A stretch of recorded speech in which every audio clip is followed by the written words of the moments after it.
In this video, we'll step inside Chief Fabrication and experience a culture that fuels innovation and celebrates fabrication.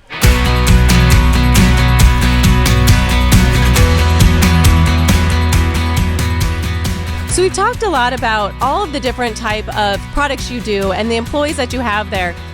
They're all spread out through the manufacturing plant and the offices. How do you keep in touch with them, or how do you build that culture at Chief Fabrication between your employees? So I think it's important as the general manager is that my presence is out of my office. I spend enough time in my office, but I walk the plant and ask questions. You have to put a name with a face. I have to make myself approachable. That is how you start to develop more than just, I'm the manager versus I'm just a team member. I have a different responsibility than they do, but they make the part.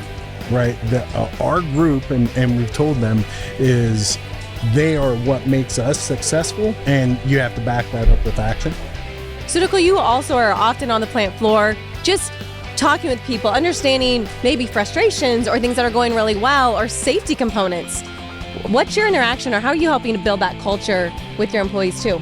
Well, I think it's very just important to interact with your employees, with our employees. It's as simple as, hey, how are you? How's your day? Or asking, how's the family member? What'd you do this weekend? Just as simple as that. Then you start to grow that trust and respect. And then, then it leads it kind of into a relationship and makes them want to stay at Chief. These people care about me. They care about my family. They care about what I'm doing. And we want to grow that rapport with all of our employees. And I don't think we'd see an entire family at Fabrication. That's right. If it wasn't for. So what has brought the entire family in is they love the work, but it's the culture. Talk a little bit about that entire family that's there. Yeah, so it started with the dad at welding, and then he brought in his son, and then his daughter, and then his two twin boys. So I think that just what we have grown with them, and just the company that Chief is, all of the different things that we do for our employees. It could be the picnics, the Christmas parties. We do a lot of things within just fabrication as well. So like we're having a rib contest, and we did a forklift competition. And so we like to interact with our employees and make them want to come to work. It's not just work. We can also have fun, but we can get stuff done too. And you have some artists in your group. I saw the fair display. Who put that together? I mean, that was pretty elaborate and amazing. So we came up with the whole concept of what we wanted to do. And then we have another set of twins that work for us.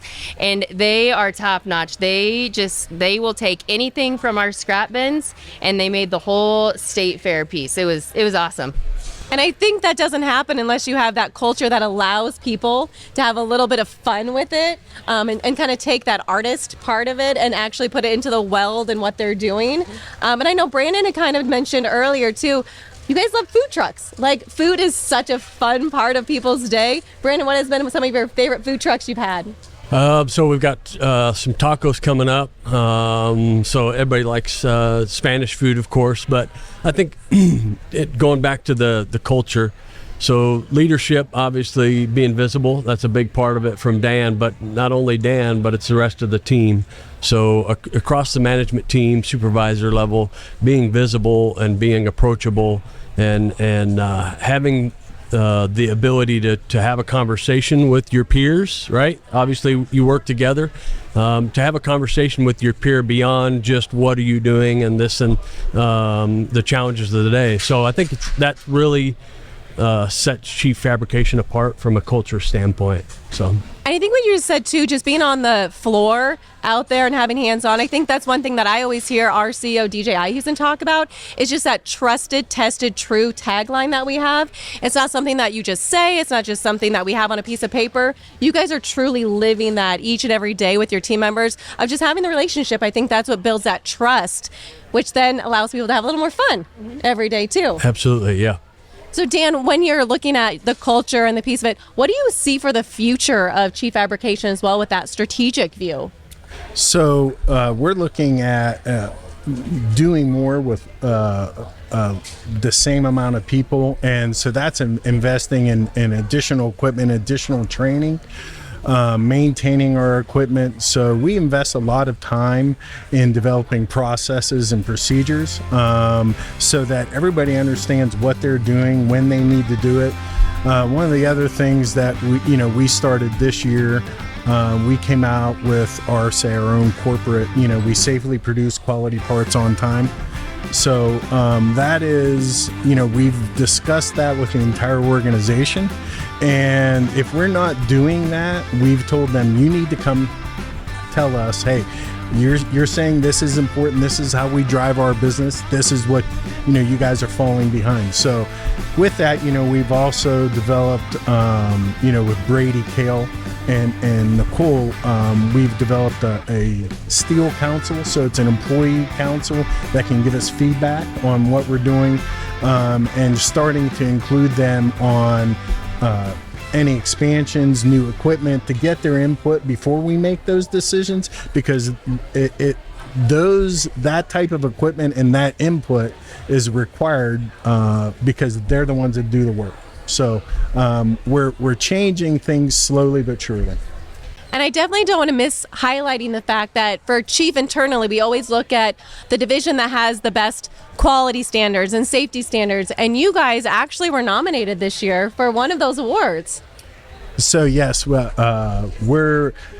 because of our quality, we were able to expand business with a couple customers, and so we won the quality award this year at our year end. It takes a lot of work and it has a lot of focus, and that's a group effort. And I see that so much because it's not just the quality that Chief puts on ourselves and making sure that we're doing things right. It's what your customers are asking for as well. We literally looked at some of the quality standards your customers had and how well you're meeting those. So with our customers, we get reports monthly on where we are and where we are in their quality matrix.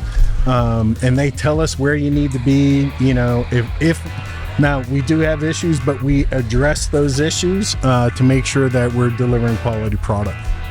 Yeah, that rolls into how we go to market with our customers. Obviously, the PPM, it's parts per million. Our largest customers, they track that quality PPM, delivery PPM.